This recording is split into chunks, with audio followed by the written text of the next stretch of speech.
Into the dawn. The interior of the Lambda-class shuttle was the opposite of the Wandering Star's grimy, lived-in chaos. It was sterile, silent, and cold. The air smelled of filtered oxygen and a faint, sharp antiseptic note. Kira took a seat in a plush, charcoal-gray chair, gesturing for Zara and Kael to sit on the bench opposite. They remained standing, dripping mud and blood on the pristine deck. Kira didn't seem to mind. She studied them as the shuttle lifted off, the jungle of Teth falling away beneath them. "Sit, you're shaking," she said, her voice devoid of sympathy. It was an observation. Zara was shaking. It was the adrenaline crash, the phantom ache of the ninth sister's punch, and the screaming need for a hit of spice that twisted her gut into a knot. She gripped an overhead strap until her knuckles turned white. Kael sat, rigid, his eyes never leaving Kira. "Where's our ship?" he asked, his voice flat. "The Wandering Star? Impounded by Imperial Customs the moment you made planetfall. A tip was sent. Its hyperdrive signature was flagged after Nar Shaddaa. It's being stripped in a bay on Ord Mantell as we speak." Kira poured herself a glass of something clear and ice-cold from a decanter. "Consider it the price of admission. Sentimentality is a luxury you can't afford." Zara felt a physical pain in her chest. The Star was more than a ship. It was their home, their escape pod, their only constant for 3 years. Its loss was an amputation. "Fuck you," Zara breathed, the words trembling. Kira took a sip, unfazed. "Eloquent, but misplaced. The Empire took your ship. I'm offering you a new one, among other things."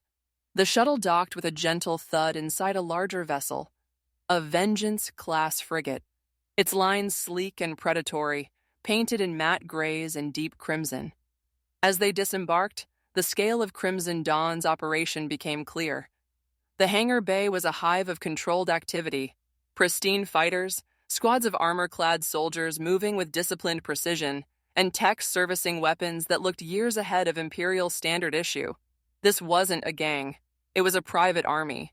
They were led not to a brig, but to a medical bay that resembled a surgical suite. A droid with too many thin, articulated arms awaited them, alongside a human surgeon whose eyes were magnified by thick goggles. "You're injured, you're tagged, and you're trackable," Kira stated, standing in the doorway. "We're going to fix all 3. The droid will scan for and remove any subdermal Imperial tracking chips, standard for all Jedi younglings. Implemented during the Galactic Republic times, now known as the Galactic Empire. Did you know? The good doctor will see to your wounds. Then you'll be debriefed." "Debriefed?" Kael asked, suspicion hardening his tone. "You have information in your heads, memories of the temple, of procedures, of hidden vaults, of Force-sensitive children who might have escaped. We find such knowledge valuable." Before they could protest, the droid glided forward. A needle-thin probe extended from one of its arms with a soft hiss. Zara jerked back, but 2 security personnel who had appeared silently behind them grabbed her arms. The probe pierced the skin at the base of her skull. There was a sharp, cold intrusion, a whirring sound, and then a faint pop. The droid retracted the probe, holding a tiny, bloody chip the size of a grain of rice. "See?" Kira said. "The Empire always assumed you'd be found. One way or another, both of you are lucky someone during Order 66 went back into the temple and deactivated them anyway. Better safe than sorry." The process was repeated on Kael. The surgeon then went to work on Kael's blaster wound, spraying a synthetic colto foam that hardened into a flexible, opaque seal. He then turned to Zara, his goggled eyes examining the bruise blossoming on her face and ribs from the ninth sister's blow. "Cracked 2 ribs, minor internal bruising. You'll live," the surgeon muttered, his voice bored. He prepared a hypo spray. "This will accelerate healing and kill the pain." "I don't want it," Zara said, the spice craving making her paranoid. She didn't want some unknown chemical in her veins. "It's not a request," the surgeon said, and pressed the spray against her neck. There was a cold hiss. Almost instantly, the sharp pain in her side dulled to a deep ache, and a wave of artificial calm washed over her. It wasn't the warm, fuzzy blanket of spice. It was the quiet of a tomb. It scared her more than the pain. They were given clean, dark gray fatigues. No insignia, but the quality was military grade, and led to a stark briefing room. Kira was waiting, a holographic star chart glowing between them. "You work for Crimson Dawn now. Your first assignment is a test of your particular Skill sets. She manipulated the display, zooming in on a mid-rim system. A Hutt-allied cartel is moving a shipment of coaxium through the Abrion sector. The Empire wants it. We want it more. Your job is to secure it. Secure it how? Kael asked, his arms crossed. However you deem necessary. The shipment is aboard a lightly armored frigate, the Prophet's Margin. We have its route. We are providing you with a ship, a modified G-1A starfighter we call a Stinger. Fast, stealthy, armed. You will intercept, board, and divert the frigate to these coordinates. A point flashed on the map. The crew is not to be left alive to identify us. The coaxium is all that matters. Zara stared at the hologram. Piracy, murder, for fuel. You want us to kill a ship full of people for money? Kira's gaze was like ice. I want you to secure a vital resource for our operations. What the Hutts would do with that coaxium is fund slaving raids and spice runs on a dozen worlds. The Empire would use it to fuel the Star Destroyers that glass planets that resist them. We will use it to change the balance of power. The people on that ship are not innocents. They are armed guards, killers, and traffickers. This is not the Jedi Council debating the morality of a strike. This is a surgical removal of a tumor. Do you have the stomach for it? The question hung in the sterile air. Kael's jaw was tight. He looked at Zara, then back at the hologram of the frigate. This was the line. The one they'd been dancing around for 3 years. Taking jobs from lowlifes was one thing.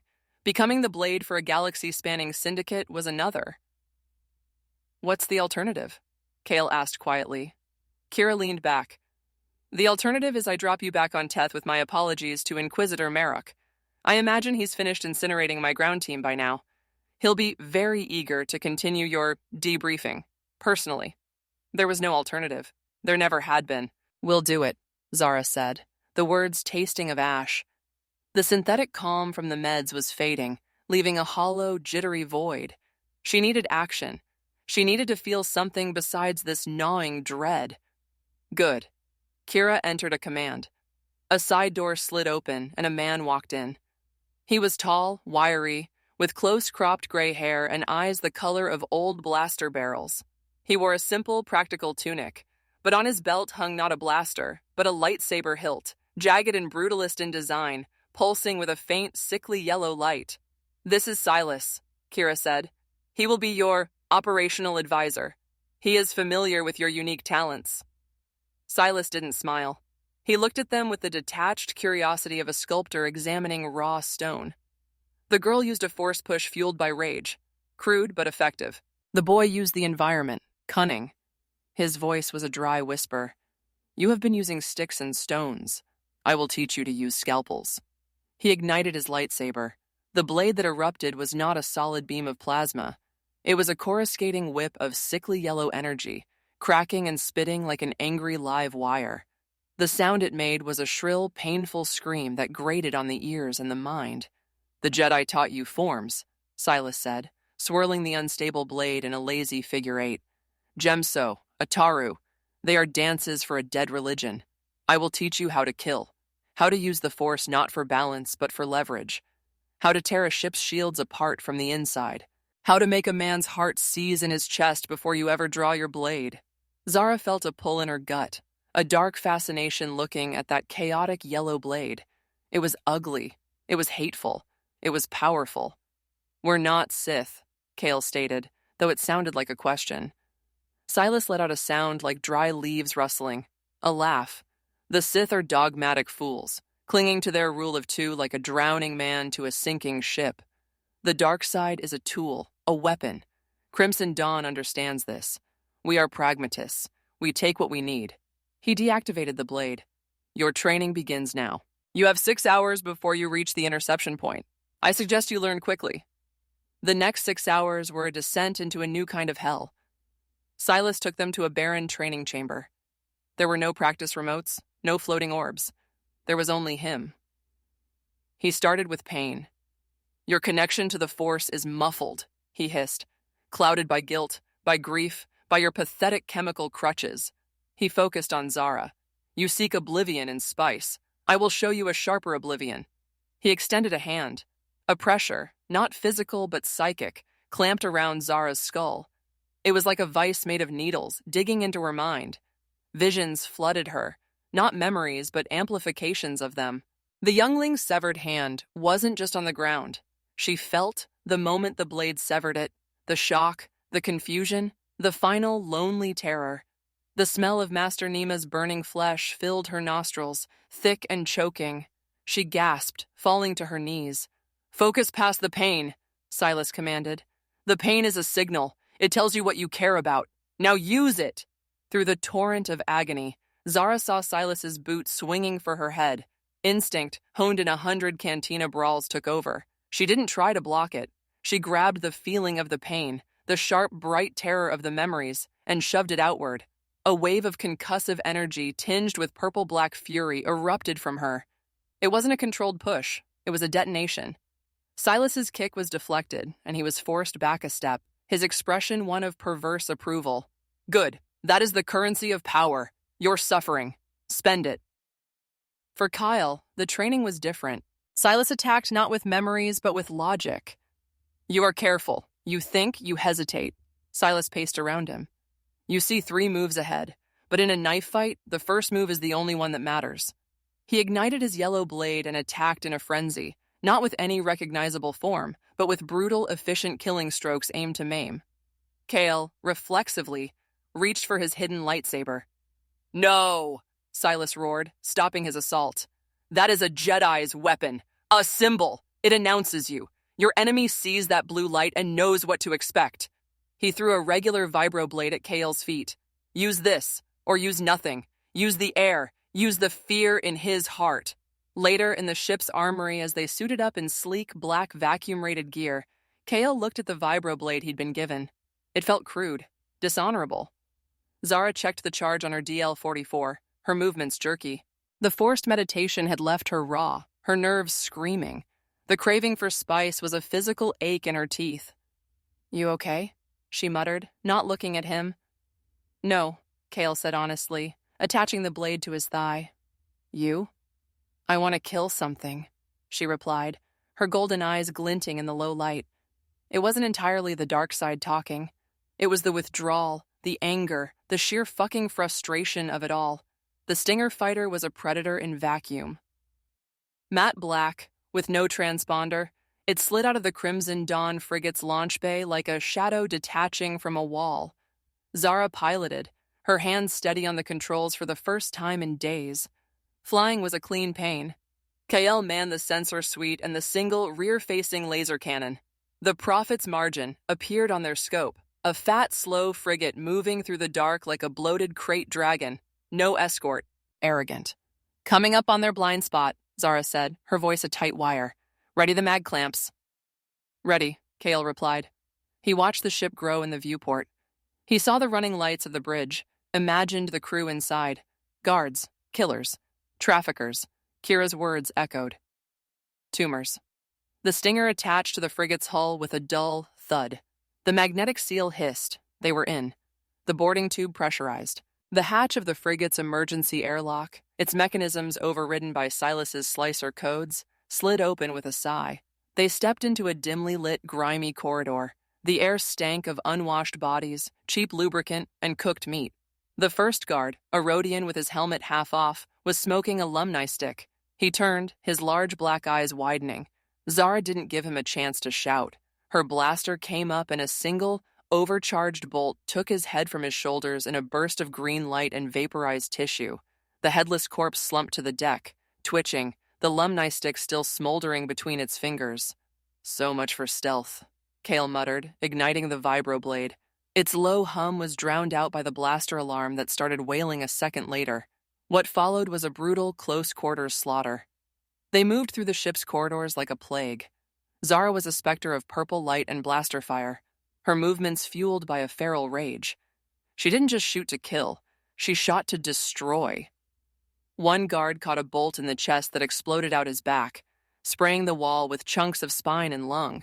Another she disarmed literally, her lightsaber severing his arm at the shoulder before she drove the blade through his neck. Kael was silent, precise, and utterly ruthless. He used the environment. He blew a power coupling to plunge a corridor into darkness, then picked off the panicked guards with thrown tools and the vibroblade and the strobe of emergency lights. He force-shoved one into a live electrical panel, the man convulsing as blue lightning arced through his body, cooking him from the inside out, the smell of ozone and burnt hair filling the hall. They found the captain in the bridge, a fat Toydarian trying to wedge his bulk through a small maintenance hatch. Zara grabbed him with the force, not with a push, but with a crushing grip. She felt his ribs bend, then snap, one after another like wet twigs. She felt his air bladder pop with a sickening internal squelch. He screamed, a high-pitched wheeze, until she squeezed the sound off. She dropped his limp, broken body to the deck. The bridge was silent save for the hum of the ship and the blaring alarm. Kael stared at her, breathing heavily. Her face was spattered with blood, her eyes wide and wild in the console lights. She was panting, not from exertion but from ecstasy. The dark rush was better than any spice. It was warm. It was filling. It made the ghosts shut the fuck up. The coordinates, Kael said, his voice hollow. He moved to the nav console, his hands moving automatically to input the Crimson Dawn vector. Zara stood over the Toydarian's body, looking at her trembling hands. They were slick with blood. Green Rhodian blood, red human blood, oily black Toydarian ichor. She didn't feel disgust. She felt hungry. The comm console crackled to life. A voice, filtered and distorted but unmistakably Silas's, came through. Good. The asset is secure. Proceed to rendezvous. And Zara, well done. The transmission cut out. Zara looked at Kael. He finished inputting the coordinates and turned to face her. His clothes were stained with soot and blood. His expression was unreadable, frozen somewhere between horror and acceptance. They had done it. They had taken the ship. They had killed everyone aboard. They had passed the test. The hollow in Zara's chest wasn't gone, but it was filled now with something dark and warm and whispering. It promised her she would never be weak again. It promised her she would never be hunted. As the Prophet's margin turned towards its new destination, its corridors running with the blood of its crew, Kael finally spoke, his voice barely audible over the ship's drone. What have we done? Zara wiped a smear of blood from her cheek with the back of her hand, leaving a streak. She looked at the crimson stain, then at the endless stars outside the viewport. What we had to, she said, but the words felt empty. They hadn't just taken a job. They had taken a step. Over a line that could never be uncrossed, into a darkness that was no longer just around them, but inside them, pumping with every heartbeat. The Stinger, its mission complete, detached from the captured frigate and melted back into the black, carrying two new, sharper weapons back to the shadow that had forged them. The ghosts of the temple were still there. But now, they had company. To be continued. If you enjoyed the audio story, like and subscribe to learn more about Zara and Kael's journey. Until next time.